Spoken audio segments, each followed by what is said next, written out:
Fala, gente, beleza? Como é que vocês estão? Tudo certo? Vamos lá então para o nosso complemento, lá no cantinho, ó, aula 20 do nosso material, verminoses provocadas por plateuminto, certo ou não? Bom, como a gente já teve bastante base, né, sobre o que perguntar, sobre o que falar nas aulas sobre doenças, fica mais fácil para nós quando a gente vai estudar as verminoses, porque a gente já conhece o que é causador, o que é transmissão, medidas profiláticas, são aquelas informações que a gente usou lá nas doenças de protozoários, certo ou não? Então a gente vai aproveitar esse conhecimento aqui, beleza? A primeira doença que a gente tem para colocar nessa lista, esquistossomose. Vamos aí.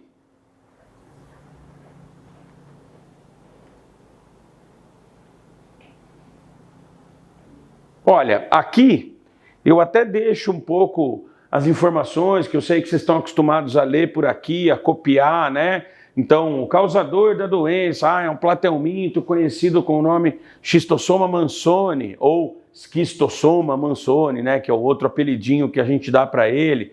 Então, aquela dinâmica que a gente estudou com doenças de protozoários, valem aqui também. A forma de transmissão, que eu vou te contar, como é que são os sintomas principais e as medidas profiláticas.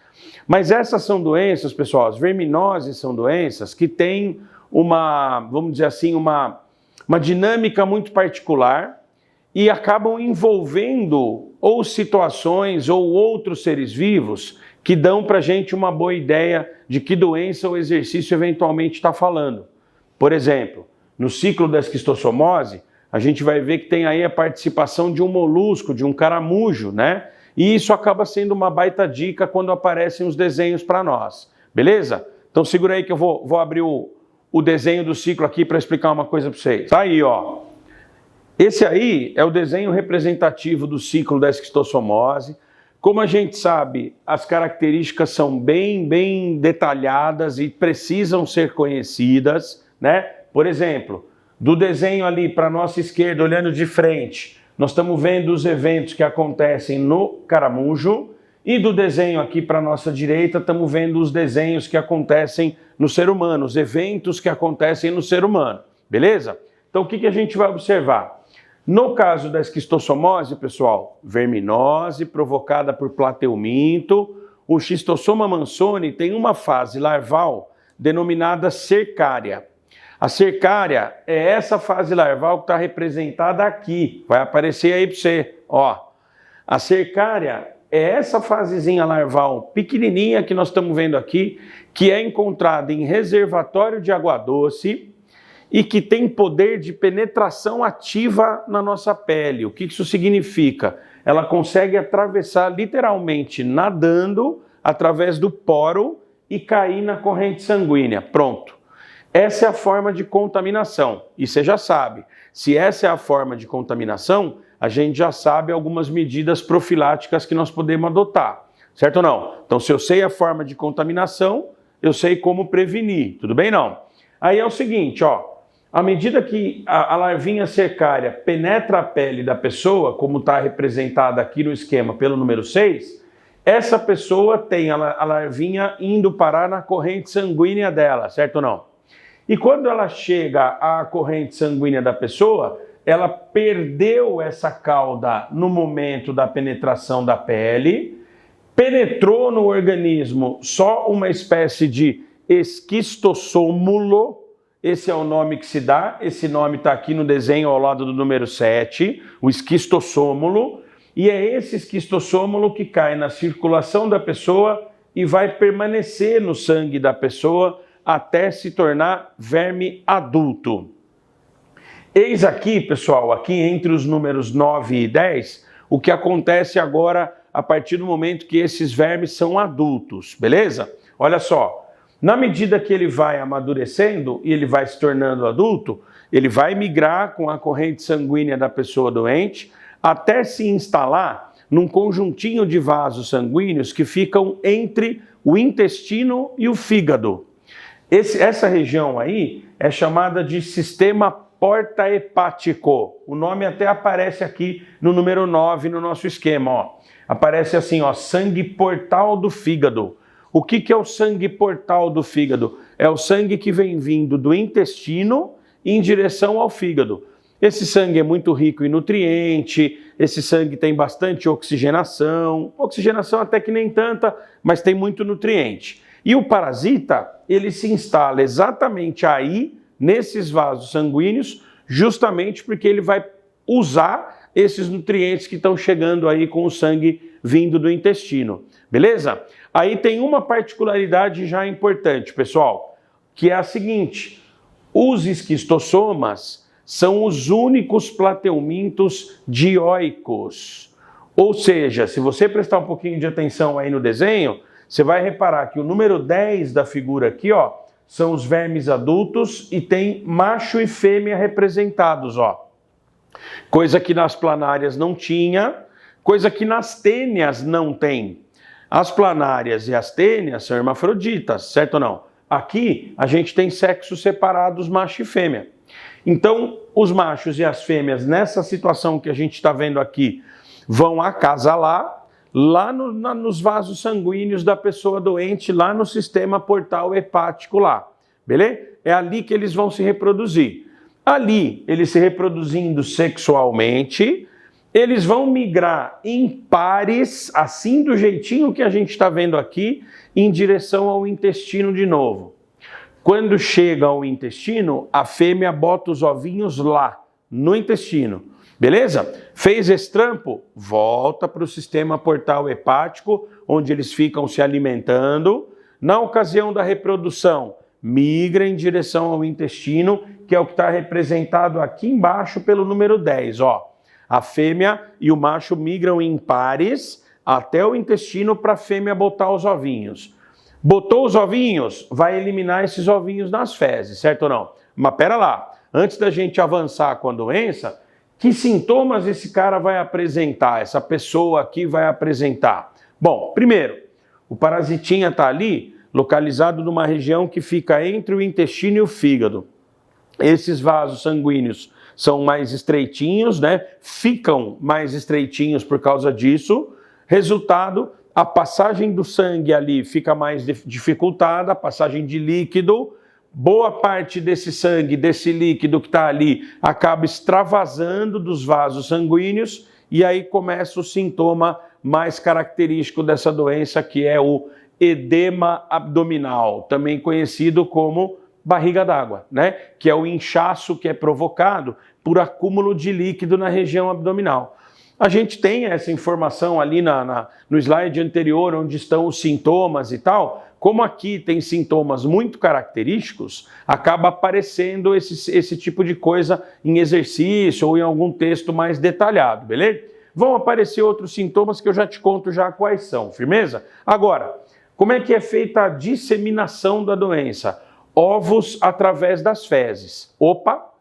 Essa informação também é útil para a gente quando a gente vai pensar nas medidas profiláticas, não é? Se eu tenho ovo sendo liberado nas fezes, isso significa que as fezes da pessoa doente têm que ser destinadas ao devido tratamento. Se não houver esse tratamento, o risco de contaminação.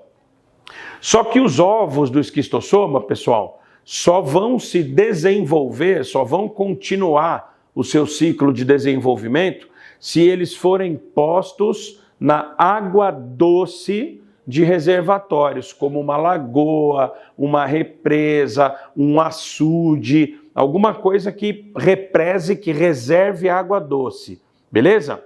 Água marinha não tem essa questão, porque aí tem desequilíbrio osmótico. Água de rio, a chance é menor, porque obviamente o curso do rio vai levar isso embora.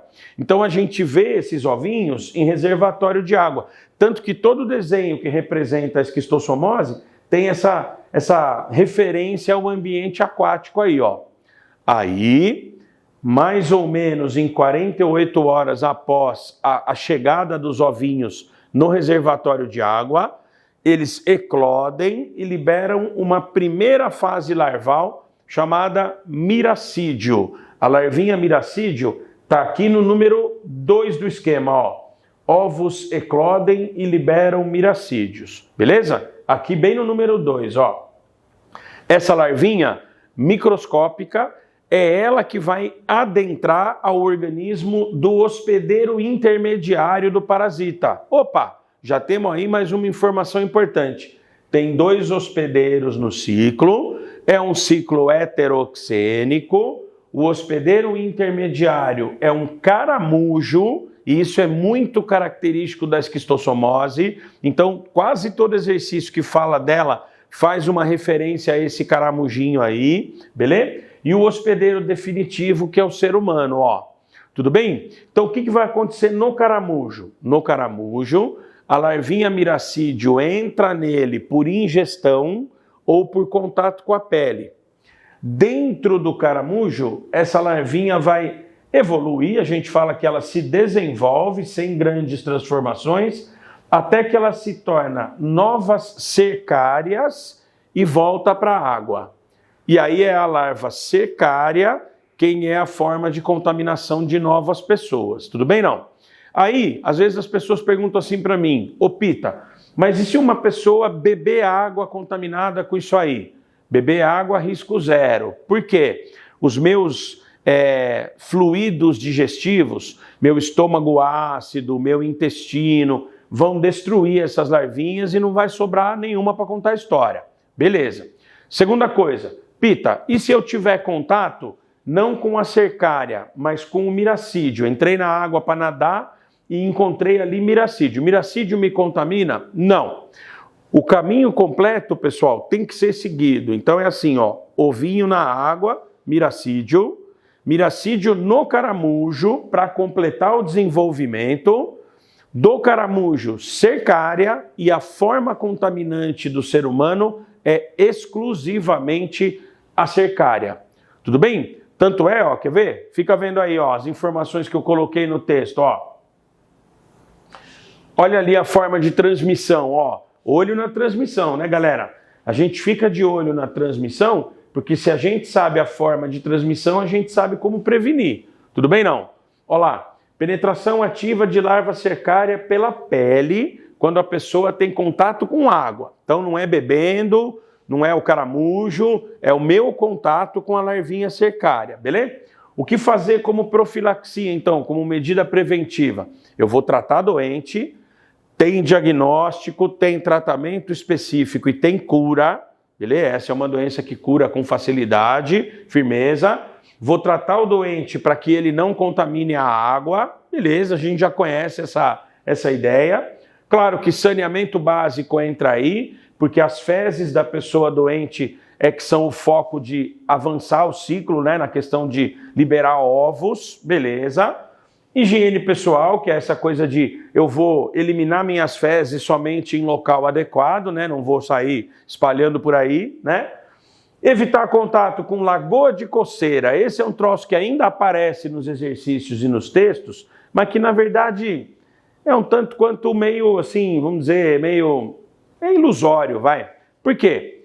Chamavam antigamente de lagoa de coceira aqueles reservatórios de água que as pessoas iam para, por exemplo, se banhar, para o lazer no final de semana. Aí a pessoa saía da água lá com a pele toda empipocada e toda coçando, né?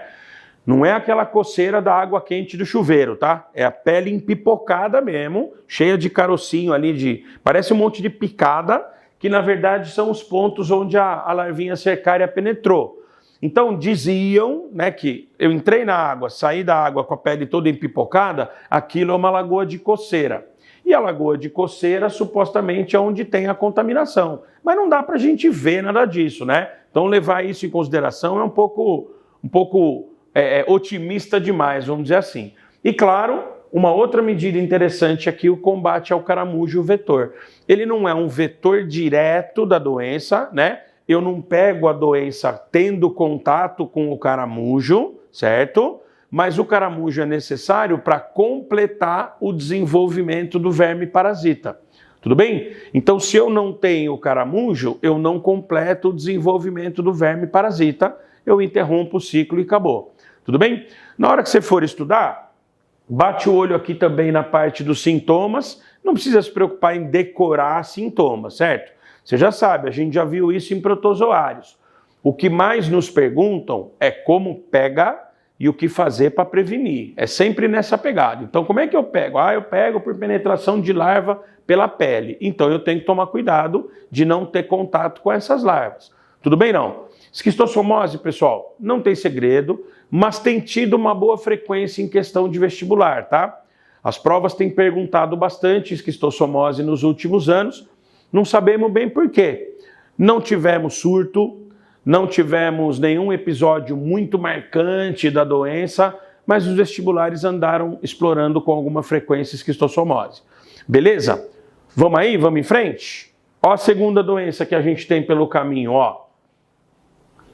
Essa aqui, eu tenho certeza que você lembra dos tempos que você estudou isso nos outros anos, as teníases, né? A teníase é uma doença que todo mundo sempre lembra muita coisa sobre ela, porque ela está ligada a um hábito alimentar muito presente na maior parte da população, que é o consumo de carne, né? Então acaba ganhando um destaque a teníase, porque ela está relacionada com a higiene e os cuidados com a carne, beleza ou não? Então vamos começar do zero, ó. Teníase, cujo nome popular é solitária, a gente tem ali 2 causadores, né? Veja bem, olha aqui comigo, ó. São 2 espécies de tênias dentro do mesmo gênero, certo ou não?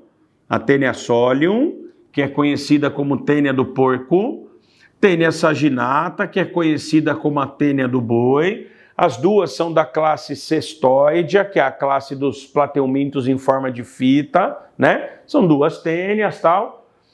Por que que a tênia solium é conhecida como tênia do porco e a tênia saginata como tênia do boi? Porque o desenvolvimento do verme depende desses hospedeiros específicos aí. Então, vamos por partes. Como é que uma pessoa pega teníase?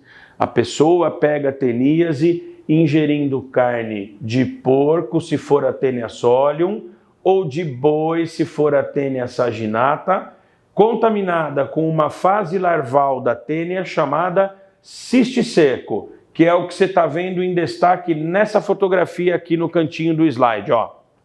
Tudo bem? O que a gente está vendo ali? Tem a mão de uma pessoa, de luva ali, cirúrgica, um pedaço de carne aparentemente bovina, e aqui, ó, 2 pontinhos amarelos dentro do círculo que a gente está vendo ali, ó, em destaque.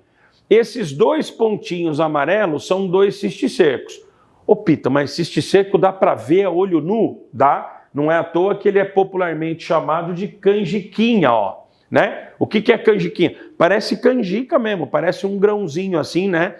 Quase do tamanho de um grão de arroz.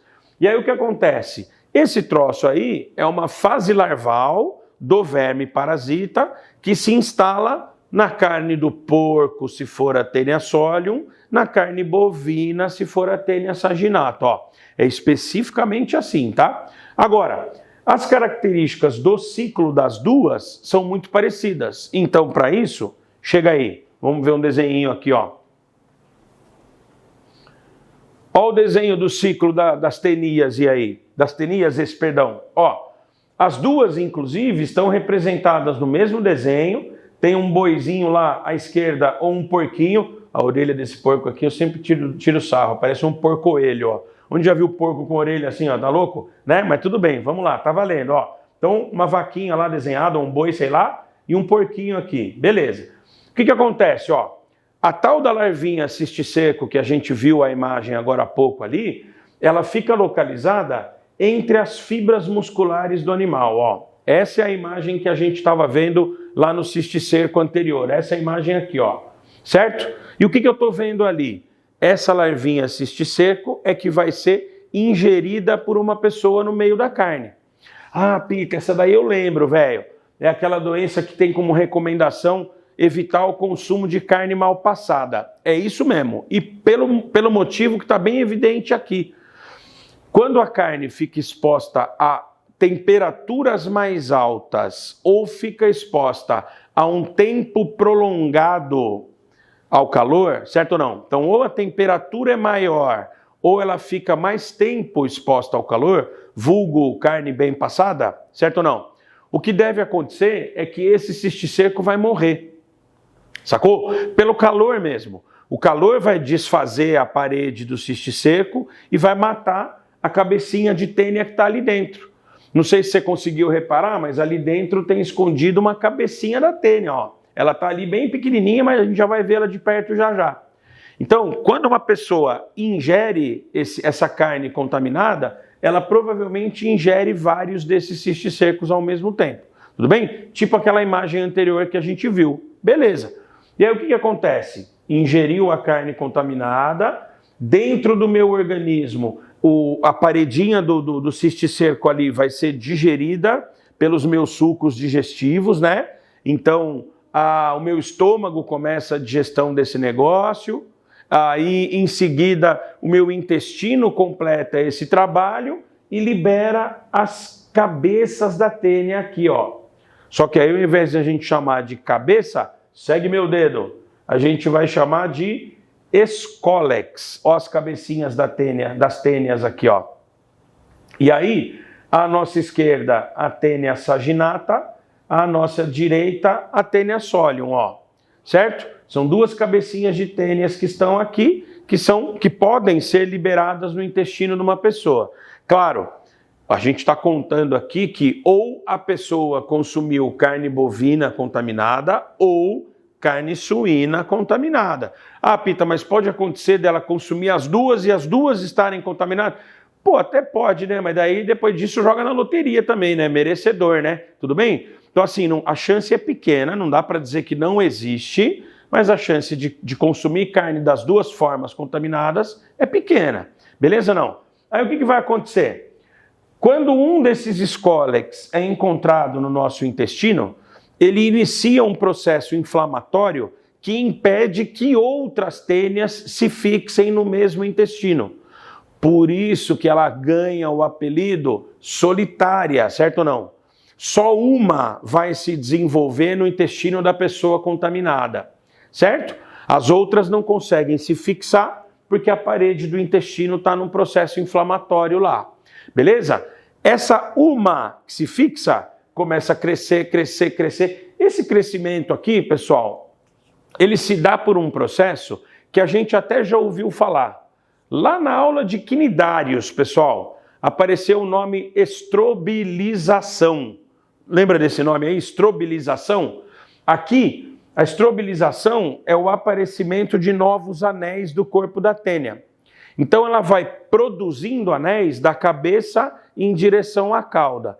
Isso significa que o anel que está mais perto da cabeça é o mais novo e o anel que está mais distante da cabeça é o mais velho, certo ou não?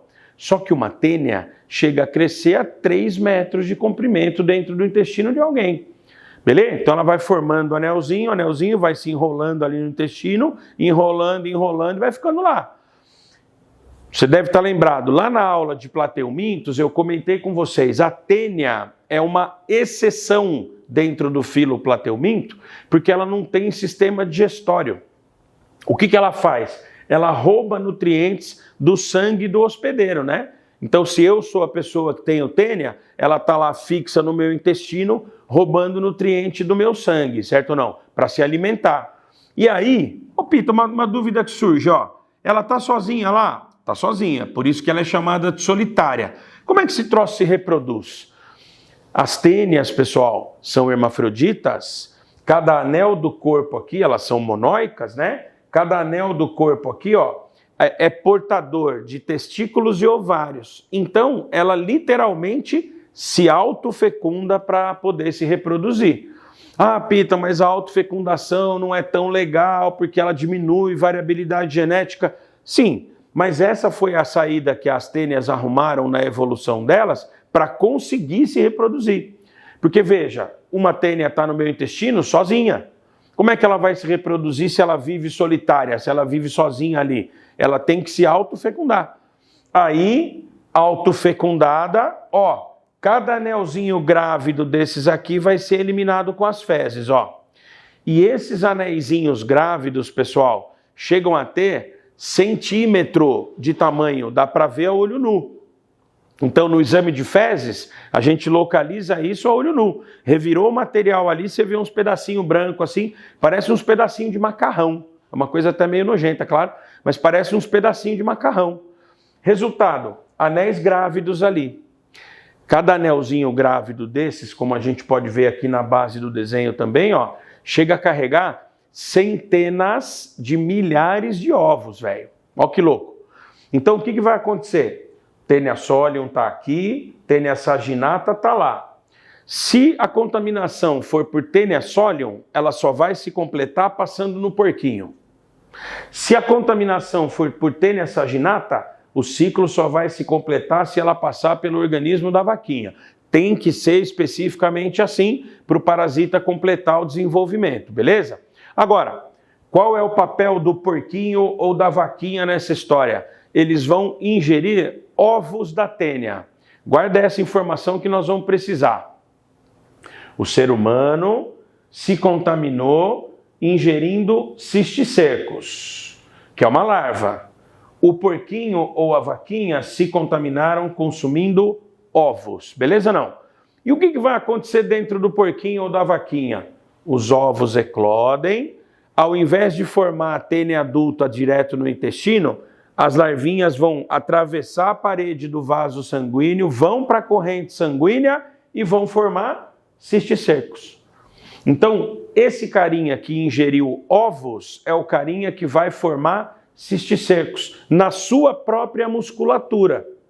Sacou não? Vou repetir esse pedaço do porquinho do boizinho, beleza? Ó, eles ingerem ovos, os ovos eclodem e originam larvinhas que caem na corrente sanguínea, migram e vão lá para a musculatura desses animais aqui se hospedar na forma de cisticerco, ó. Tudo bem? Vou te contar um negócio que é um spoiler, beleza? Esses cisticercos podem se formar também em órgãos do sistema nervoso do animal. É que o cérebro do porco, o cérebro do boi não vão ser, sei lá, servidos no jantar, né? Normalmente não. Mas a musculatura deles, que é a carne, vai ser servida e pode ter contaminação. Beleza não? Claro, pessoal, que para doenças como a teníase, é claro que hoje a chance da gente adquirir uma doença como essa é muito menor. Por quê? Porque a carne que a gente consome foi para abatedouro industrializado, tem fiscalização do Ministério da Agricultura. O maior problema ligado a essas doenças aqui é a carne de abate in natura, né? Tipo assim, meu avô tinha um sítio, aí ele matou um porco para uma data comemorativa lá e a gente fez um churrascão do porco, não sei o quê. Esse porco era criado solto. Esse animal é que tem mais risco de ter contaminação, sacou? Claro, desde que todo o ciclo chegue até onde o animal se encontra, beleza não? Então o que a gente vai ver? Sintomas tem distúrbios intestinais, diarreia, prisão de ventre, cólica, etc. Olha uma outra forma da gente falar que essa é uma doença que passa por dois hospedeiros, uma doença heteroxênica ou digenética, significa que ela passa por dois hospedeiros, beleza não? Agora, diante de tudo que a gente viu aí, o que pode ser medida preventiva? Tratar doente, claro, essa doença tem diagnóstico, tem tratamento específico e tem cura, beleza. Evitar consumo de carne mal passada, que é aquela ideia da temperatura que eu te falei. Então, se a carne fica mais tempo exposta ao calor ou fica exposta a calor mais elevado, temperatura mais alta, a chance do cisticerco sobreviver cai para muito pequena, certo ou não? Não dá para dizer que é zero, mas chance pequena. Então, se eu consumo carne bem passada, esse risco diminui, beleza? Vou fiscalizar os abatedouros, claro, que é onde está a carne, e vou ter os devidos cuidados de higiene, porque uma pessoa dissemina a doença através das fezes, certo ou não? Agora, de carona nessa história, pessoal, rapidão, quer ver? Vou ficar até aqui longe da imagem só para você ver, E se uma pessoa, ao invés de ingerir carne contaminada, e se uma pessoa ocupar nesse ciclo a posição do porquinho, por exemplo, Como assim, Pita? Já houve exercícios, pessoal, da galera perguntar para nós assim, qual é a chance de um vegetariano ou de um vegano contrair teníase? Zero. a minha pergunta é a seguinte: e se uma pessoa, ao invés de comer carne contaminada, e se a pessoa ingerir ovos da Taenia solium, especificamente da Taenia solium, combinado? Então vamos lá. A terceira e última doença desse grupo, galera. Ó, Taenia solium é o causador, é a Taenia específica do porco, só que aí tem um detalhe, ó. A doença que nós vamos ver agora, ela é adquirida pela ingestão dos ovos. Beleza. Nós acabamos de ver que os ovos, eles foram disseminados pelas fezes de uma outra pessoa doente e foram ingeridos pelo porquinho ou pelo boi na água contaminada. Pergunto, um vegetariano ou um vegano não tem chance de pegar teníase, mas tem chance de pegar cisticercose? Opa, claro que sim. Porque essa doença aqui, ela vem através da água contaminada. Então não tem nada a ver com o porco. Para ser bem sincero, o porquinho está de inocente nesse rolê aqui. A gente só põe ele na conversa porque a Taenia solium é aquela que tem relação com o porquinho. Mas a carne de porco aqui não tem nenhuma relação. Certo ou não? Então o que vai acontecer, pessoal? Vai acontecer exatamente o que eu te contei que acontece com o porquinho no desenho anterior. Ó, dá uma boa olhada nesse desenho que está projetado agora, ó. Se você acompanhar o desenho do ciclo menor aqui, ó, a gente tem uma teníase, não é? Quando uma pessoa ingere cisticercos, ela desenvolve Taenia adulta, então ela tem teníase. Aí, olha, segue meu dedo aqui, ó. Olha o caminho que eu vou fazer agora, ó. As fezes dessa pessoa com teníase, liberando ovos da Taenia, que são ingeridos por uma outra pessoa na água de um bebedouro que não passou por filtração, por exemplo. Então, você percebe que nesse caso agora, o porquinho está de inocente na parada? O porquinho não tem nada a ver com isso, certo? Ó, como é que vai se completar? O que vai acontecer comigo ou com uma pessoa que ingeriu os ovos da Taenia solium? Os ovinhos vão eclodir, vão liberar larvinhas que vão para a corrente sanguínea. Na corrente sanguínea, essas larvinhas vão se instalar na musculatura humana ou nos órgãos do sistema nervoso. É aí que vem os problemas, certo ou não? Porque esses cisticercos aqui, eles vão se formar no organismo humano agora. Se formar na minha musculatura, beleza, a minha carne, estou imaginando, não vai servir para churrasco de ninguém. Firmeza. O problema é quando esses cisticercos se formam em órgãos do sistema nervoso. Lá atrás do meu olho, no nervo óptico, lá no meu cérebro. Dependendo da área do cérebro onde esse cisticerco estiver, eu posso ter sequela neurológica grave, né? Que vai desde sintoma nenhum até quadros de demência, de problemas psíquicos, paralisia corporal de partes do corpo, depende da parte do cérebro, da região do cérebro onde os cisticercos vão se instalar. Sacou? Então essa aqui, sem dúvida, é considerada uma doença muito, muito, muito mais grave. Mas vou voltar lá para trás, ó. Vamos deixar uma coisa clara, hein? O porquinho tá inocente dessa parada, certo? Olha o que eu escrevi aqui sobre sintomas, ó. Pode ser assintomática, porém também pode provocar epilepsia, náusea, vômito, distúrbios psíquicos diversos. Por quê? É uma loteria, vai depender de onde o cisticerco parou, de onde ele se instalou, e aí a sequela que vem é uma sequela a partir disso. Tudo bem, não? Mas, ó, fica bem de olho no que eu vou te dizer agora, ó. Quais medidas profiláticas valem aí, pessoal? Vou mostrar no desenho e volto ali no texto rapidão. Ó, aqui, nada relacionado à carne tem nenhum sentido, certo? O porquinho não tem nada a ver com a história. Quem tem a ver? Uma pessoa com teníase, as fezes da pessoa que tem teníase, então saneamento básico é uma boa, certo ou não? Aí eu vou ingerir a água contaminada, então filtrar essa água ou evitar consumir água sem ter o devido cuidado, certo ou não? É medida profilática. Agora, quer ver? Deixa eu voltar lá, ó. Nada relacionado à carne do porco vale aí, hein? Tudo bem? O porquinho tá inocente nessa parada, ó. Saneamento, higiene alimentar, higiene pessoal e tratamento de pessoas com teníase. Então, para fechar, galera, ó o que eu fiz aqui para deixar uma coisa bem evidente para nós, ó. Opa, é isso aqui. Ó, informações finais. Pode ficar aí de olho só no texto, não precisa nem da minha fuça aí te enchendo o saco, ó. Quando uma pessoa ingere cisticercos na carne, ela pega teníase, porque ela vai desenvolver a tênia adulta no intestino. Beleza?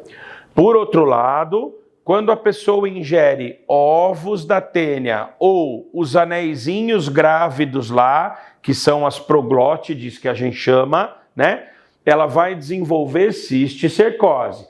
Cuidado com a confusão de nomes aí, tá? Essa confusão de nomes é queridinha dos vestibulares lá, beleza? A Unicamp já pegou no nosso pé com isso aí, ó.